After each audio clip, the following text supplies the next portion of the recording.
all, welcome back to AI Bucket. I am your data scientist and today we will explore the unexplored. So, जैसे कि मैंने बोला कि I am your data scientist, आप लोगों को थोड़ा ऐसा लगा होगा कि how can she mention it? आप कौन सा मेरा डेटा मैनेज कर रहे हो? मैं आपका डेटा मैनेज नहीं कर रही हूँ, पर मैं आपको बताऊंगी कि कैसे आप डेटा साइंस में अपने आप को थोड़ा और बेहतर बना सकते हो मे बी. ओके, सो आज मैं आप लोगों को बताने वाली हूँ कुछ ऐसी चीज़ें, जैसे मैंने बोला कि we are exploring something unexplored. Okay, so if you are talking about data science की जब भी हम बात करते हैं we always think about Python. Python के बारे में हम इसलिए सोचते हैं because Python is the most popular language for data science. Google के हिसाब से 83 to 90% टाइम डेटा साइंस में पाइथन को यूज़ किया जाता है. There are other two languages also, those are SQL and R. SQL जो है वो भी यूज़ किया जाता है for data management, database management and data engineering stuff. Okay, and R को भी यूज़ किया जाता है. R is basically designed for statistical task. और जहाँ स्टैटिस्टिक्स की बात होती है वहाँ डेटा साइंस आ ही जाता है, और जहाँ डेटा साइंस की बात होती है वहाँ स्टैटिस्टिक्स आ जाता है. सो देखा जाए तो it is a vice versa. So data science and statistics का तो कोरिलेशन हमें मालूम ही है.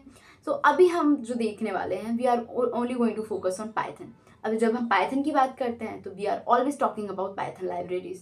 तो there are lots of Python libraries जो काफ़ी फेमस हैं और बहुत सारी वीडियोज़ हैं उसकी यूट्यूब के ऊपर. So I am not going to explain those libraries, I will just talk about them once. Because यदि कोई यहाँ पर नया है जो डेटा साइंस स्टार्ट कर रहा है तो that can refer that libraries and वो उनको सीख सकते हैं. I will tell you some different alternatives and ऐसा कुछ एक्सप्लोर करेंगे डेटा साइंस में जो आप लोगों को शायद अभी नहीं मालूम होगा, या फिर उसके बारे में आप लोगों को एक्स्ट्रा नॉलेज मिल जाएगा if you know about it.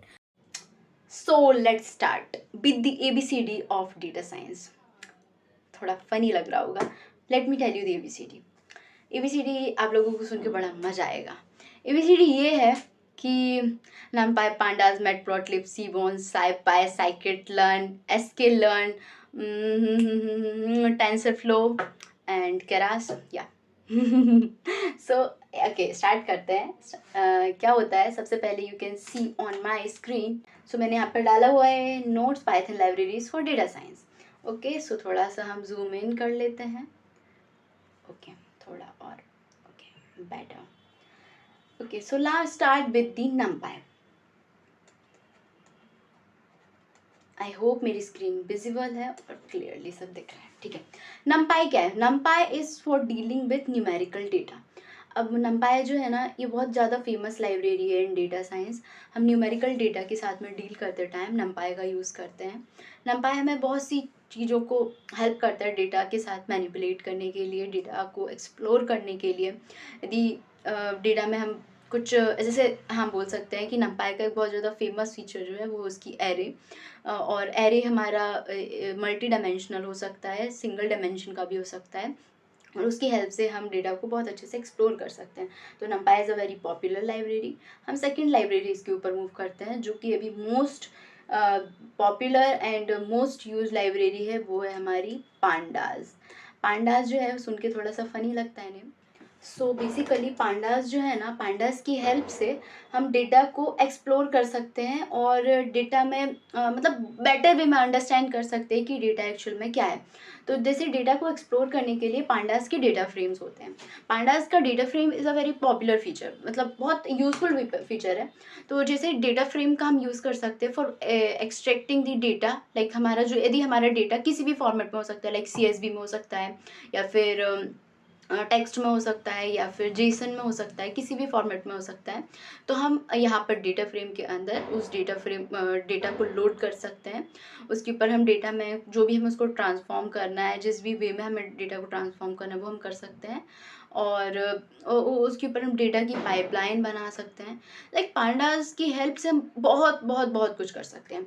तो पांडास तो यदि एक आप डेटा साइंटिस्ट हैं और यदि हम डेटा साइंस में अपना करियर बनाना चाहते हैं तो पांडास तो आपका बहुत अच्छा होना ही चाहिए. Pandas is really very important. ठीक है, तो पांडास की बस यही खास बात नहीं है कि इसकी हेल्प से हम डेटा फ्रेम बना सकते हैं. बस इसकी ये एक और बहुत सी चीज़ें हैं जिनकी हेल्प से, जैसे हमारे पास में कोई डेटा सेट है, हम डेटा सेट में कोई कॉलम को ट्रांसफॉर्म करना चाहते हैं, कभी डेट का कॉलम हम प्रॉपर डेट के फॉर्मेट में डालना चाहते हैं तो हम डेटा फ्रेम की हेल्प से कर सकते हैं। उसके लिए एक और लाइब्रेरी भी होती है डेट टाइम की, हम उसका भी यूज़ कर सकते हैं। उसके बाद में यदि हमें कोई सा कुछ ऐसा करना है, जैसे कि हमें कुछ नया फीचर ऐड करना है, नया कॉलम ऐड करना है, कुछ एक ऐसा कस्टम कॉलम बनाना है with the help of the column जो ऑलरेडी है वहाँ पर, तो आप वो भी कर सकते हो इन पैंडाज। पैंडाज में आप बहुत सी चीज़ें जैसे डेटा मैनिपुलेशन की आप ईडी परफॉर्म कर सकते हो with the help of pandas. मतलब एक्सप्लोरेटरी डेटा एनालिसिस होती है डेटा साइंस में, जो कि बहुत इंपॉर्टेंट पार्ट है डेटा साइंस का। तो आप डेटा को एक्सप्लोर कर सकते हो विदाउट मेकिंग एनी चेंज, और आप समझ सकते हो कि डेटा बेसिकली कैसा है। तो डेटा को एक्सप्लोर करने के बाद में डेटा के ऊपर लाइक आप जब नेक्स्ट जिस चीज़ मैं बताने वाली हूँ that is related to this. तो देखो पांडास तो हो गया, पांडास के बाद I am going to tell you about matplotlib, जो कि भी मैंने ABCD में भी बोला था। तो मैटप्लॉटलिब क्या होता है? मैटप्लॉटलिब एक कैसा लिखा है मैंने, ओके, मैटप्लॉटलिब एक ऐसी लाइब्रेरी है पाइथन में, जिसकी हेल्प से हम डेटा को विजुअलाइज कर सकते हैं। मतलब जो भी हमने पांडास की हेल्प से सपोज एक डेटा फ्रेम बनाया, जैसे कि मैंने यहाँ पर एक डेटा फ्रेम बनाया, इसमें मेरे पास में मल्टीपल कॉलम्स हैं। यहाँ पर मान लेते हैं कि एक डेट का कॉलम है, यहाँ पर कोई सी आईडी है, यहाँ पर कुछ प्रोडक्ट की कैटेगरीज हैं, प्रोडक्ट के कितने में मतलब कितने का था, कितने में सेल हुआ, ऐसे करके हमारे पास में एक प्रोडक्ट का डेटा है। ठीक है, हम उस डेटा सेट को क्या करना चाहते हैं, हम उसको बहुत अच्छे से एक्सप्लोर करना चाहते हैं। तो हमने ऐसा डेटा सेट में तो देख लिया, बट डेटा सेट काफ़ी बड़ा है, हम उसको स्क्रॉल करते जा रहे हैं, बट हमें कुछ समझ में नहीं आ रहा कि इसमें हो क्या रहा है। तो ऑन दैट टाइम हमें नीड पड़ती है स्टैटिस्टिकल ग्राफ की, कि अच्छा इसमें कितना क्या चेंजेस आ रहा है, किस टाइम पर इसमें ज़्यादा सेल हुआ, किस टाइम पर कम सेल हुआ, with the help of that date हम इसको इस तरीके से एक्सप्लोर कर सकते हैं, राइट। तो ये हम मैटप्लॉटलिब में कर सकते हैं। मैटप्लॉटलिब की हेल्प से हम प्लॉटिंग कर सकते हैं, मतलब हम ग्राफ बना सकते हैं। ग्राफ भी किसी भी टाइप का हो सकता है, बार चार्ट हो सकता है, उसके बाद में जो लाइन प्लॉट है वो हो सकता है, टाइम सीरीज एनालिसिस के लिए हम लाइन प्लॉट यूज़ करते हैं। और उसके बाद में हम पाई चार्ट भी बना सकते हैं, पाई चार्ट से हम परसेंटेज देख सकते हैं कि कौन सा परसेंटेज किस चीज़ का ज़्यादा है। उसके बाद में हम अ, बहुत सी चीज़ें जो भी मैटप्लॉटलिब में है, तो matplotlib is also very essential part of data science. यदि आप स्टार्ट कर रहे हो तो डेटा साइंस में आपको ये 3 लाइब्रेरीज मस्ट है, किसी भी इंटरव्यू में बैठोगे तो ये 3 लाइब्रेरीज तो जरूर। Okay, so next we are understanding, हमारा नमपाई हो गया, पांडास हो गया, मैटप्लॉटलिब हो गया, और यदि ये 3 चीज़ें आपको आती हैं तो डेटा साइंस का इनिशियल लेवल का इंटरव्यू क्रैक करने में आपको काफ़ी हेल्प मिलेगी। I also teach this to my students, and मैं उन लोगों को इस चीज़ के ऊपर ध्यान देने के लिए बहुत ज़्यादा बोलती हूँ। ओके, नेक्स्ट लाइब्रेरी जो है वो भी हमारी विजुअलाइजेशन से रिलेटेड ही है, थोड़ा सा एक्सटेंडेड वर्जन है मैटप्लॉटलिब का, उसको हम बोलते हैं सीबॉन। और सीबॉन जो है वो एक ऐसी लाइब्रेरी है जिसकी हेल्प से भी हम डेटा को विजुअलाइज कर सकते हैं थोड़े और बेहतर वे में।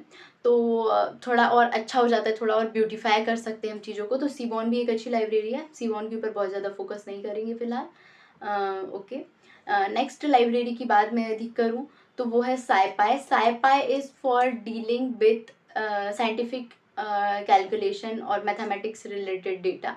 तो SciPy is also a very popular and very good library for learning as a data scientist.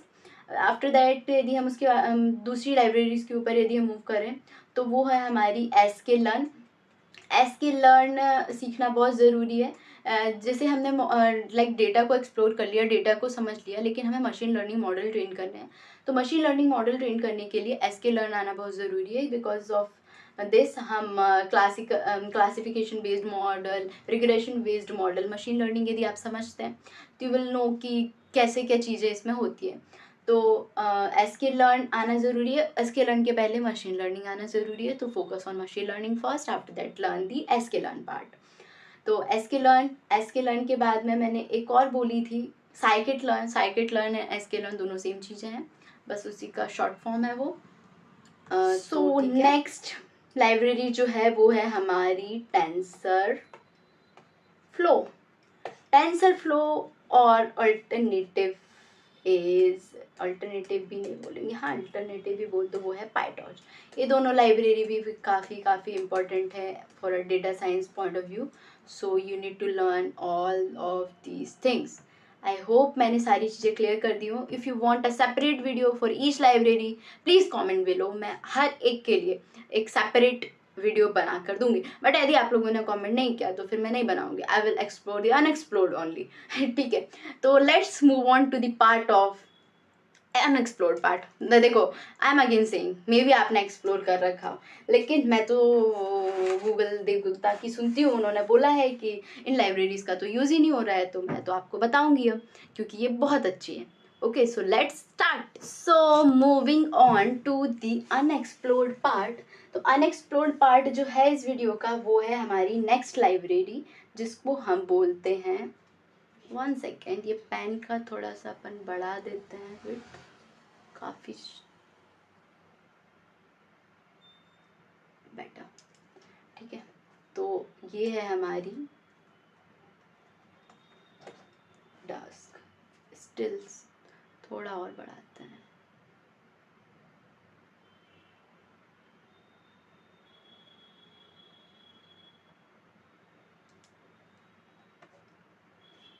I don't know what's the problem. Okay, so we are talking about Dask. Dask क्या है? डास्क एक ऐसी लाइब्रेरी है जो आप लोगों को allow करती है parallel and distributed computing. Parallel and distributed computing का मतलब क्या होता है? देखो, आप लोगों के पास में कभी ऐसा हो सकता है, और बहुत सारे लोगों ने ये प्रॉब्लम फेस भी की होगी, कि हमारे पास में काफ़ी ज़्यादा लार्ज डेटा सेट होता है. ऑन दैट टाइम हमारा डेटा सेट लोड होने में, बार बार प्रोसेस होने में बहुत टाइम लेता है. तो जैसे हमारे पास में एक बड़ा डेटा सेट है, यदि हम लोगों ने उसको स्मॉल स्मॉल बैच में डिवाइड कर दिया और बाद में उसके लोड किया, तो वो काफ़ी इजी पड़ जाता है. किसी किसी ने सुना भी होगा, चंक डेटा को चंक में डिवाइड करते हैं, चंक को प्रोसेस करते हैं, तो इसको चंक प्रोसेसिंग बोलते हैं basically. But we are talking about parallel processing. Parallel processing थोड़ा सा एडवांस और थोड़ा सा बेटर वर्जन है. पैरेलल प्रोसेसिंग में क्या होता है कि हम डेटा सेट को, मतलब इन डास्क डेटा सेट को स्मॉल पार्ट में डिवाइड करते हैं, और स्मॉल क्या बोल सकते हैं उसको, जितना भी कंप्यूटेशन होना है उसको स्मॉल टास्क में डिवाइड कर देते हैं. And then we can run that in a different machine also, in a different core also. तो इसका मतलब क्या होता है कि हम डिफरेंट मशीन में इसका यूज़ कर सकते हो और इसमें कोई प्रॉब्लम नहीं आएगी.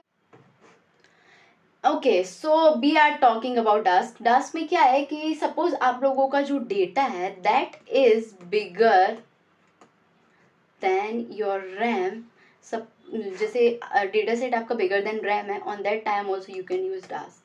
डास्क में इजीली काम हो जाएगा. ठीक है, तो जैसे कि आपका जो रैम है वो 16 GB का है in your PC, and you can use a data set of 25 GB in it. Problem solve. So क्या है, many uses pandas, but there are very less people who are using dask. Dask is a very good language, good library. You can use it, and you can use it for the multiple cores, multiple machines, and it will make your work very easy. चलो इसको थोड़ा और समझते हैं. What are the key features of Dask and how you can use Dask. Dask को practically implement करके I will tell you in the next video. But today we will understand what are the key features of Dask. पहला feature तो मैंने आप लोगों को बता ही दिया. First feature is that we can do the parallel processing. एक second, we can do the parallel processing. Parallel processing का क्या मतलब हुआ कि आप एक ही, मतलब डिफरेंट टास्क बना सकते हो एक ही डेटा सेट के, और उनको मल्टीपल डिफरेंट मशीन्स के ऊपर रन कर सकते हो. So that is the parallel processing. If I talk about the second point is out of core computation. Out of core computation का मतलब ये हुआ कि यदि आपके पास में 16 GB का रैम है, and you can have the data set of more than that RAM, and आप उसको रन कर सकते हो. सो इसका लिख देते हैं आउट ऑफ कोर कंपटीशन. ठीक है, let's talk about the next point. Third thing is that we can integrate Dask with the other Python libraries also, and it works seamlessly. Like जैसे कि आप इसको इंटीग्रेट कर रहे हैं विथ pandas, numpy और अदर Python libraries जिनके बारे में हमने बात करी, and it can work very very easily. So it is also very good point of Dask. Fourth point इसका जो यदि मैं की फीचर बोलूँ वो है कि इस ये जो है ना पांडास के डेटा फ्रेम के जैसा ही होता है, और पांडास के डेटा फ्रेम के साथ में इजीली वर्क भी कर लेता है। डास्क डेटा फ्रेम बोलते हैं इसके लिए, और ये लार्ज डेटा सेट के ऊपर काम कर सकता है, जो कि मैंने अभी बताया। इसका fifth and very most popular most interesting part है, पॉपुलर तो नहीं है, इंटरेस्टिंग है, पॉपुलर होने की मुझे आदत सी हो गई है। तो जो मोस्ट इंटरेस्टिंग पार्ट है वो ये कि ये डैशबोर्ड्स, जैसे हम आप लोगों ने देखे होंगे डैशबोर्ड लाइक पावर वीआई में बनाते हैं, या फिर हम उसमें बनाते हैं, लुको स्टूडियो में, टैब्ल्यू में बनाते हैं। तो we can also create dashboard with the help of Dask. और जो डैशबोर्ड ये बनते हैं ये वेब पर इंटीग्रेट हो सकते हैं, और ये रियल टाइम में चेंज हो सकते हैं, लाइक इंटरैक्टिव डैशबोर्ड हो सकते हैं। तो it is a very shocking and very interesting part, क्योंकि अभी तक जो हम डैशबोर्ड बनाते हैं with the help of matplotlib वो इंटरैक्टिव नहीं होते हैं, वो स्टैटिक होते हैं। So with the help of this we can create the interactive dashboard, and it is a very good part of this. So yeah, these are the key features, these are the very interesting part of Dask, and this is how Dask works. Dask की key features मैंने सारे बता दिए आपको। Next video में I will try कि मैं task के ऊपर आपको प्रैक्टिकली इम्प्लीमेंट करके बताऊं सारी चीज़ें जो मैंने आज पॉइंट आउट की हैं विथ प्रूफ।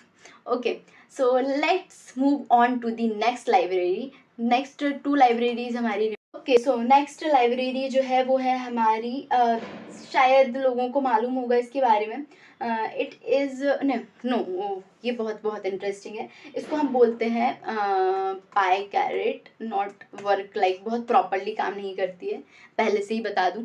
लेकिन इसमें आप ना 20+ मॉडल को, 20+ मशीन लर्निंग मॉडल को एक साथ रन कर सकते हो, और ये आप लोगों को कंपेयर करके बता देगा कि किस में एक्यूरेसी ज़्यादा है और किस में कम है। तो it is a very good library, इसको एक्सप्लोर करना ज़रूर बनता है once you are doing data science. तो पाई कैरेट को ज़रूर ट्राई करना। PyCaret is a good library, मैंने एक्सप्लोर की थी इन माई कॉलेज टाइम, जब मेरे को बहुत सारी चीज़ें एक साथ करनी थी। So it was a nice experience. If I talk about another library that is profit, ये मेटा की है, मेटा ने डेवलप की है इस लाइब्रेरी को, और it is for time series forecasting. जैसे कि हमारे अदर मॉडल्स होते हैं, अरीमा, सरीमा, टाइम सीरीज मॉडल्स जो होते हैं, ऑन दैट टाइम आप प्रॉफिट का भी यूज़ कर सकते हो, मे बी आप लोगों को थोड़ी सी अच्छी फोरकास्टिंग देखने को मिल जाए। So these are all the libraries we have discuss today. तो there will be high recommendation from my side, you must try Dask. Dask तो एक बार ट्राई करना बनता है। I will also implement this in the next part, so wait कीजिए तब तक का। और यदि आप मेरा वीडियो आफ्टर अपलोडिंग देख रहे हैं तो आप इसके इसी फ्लो में यदि आप वो वीडियो देख लेते हैं तो आपको बहुत प्रॉफिट मिलेगा। Okay, thanks for watching, bye bye.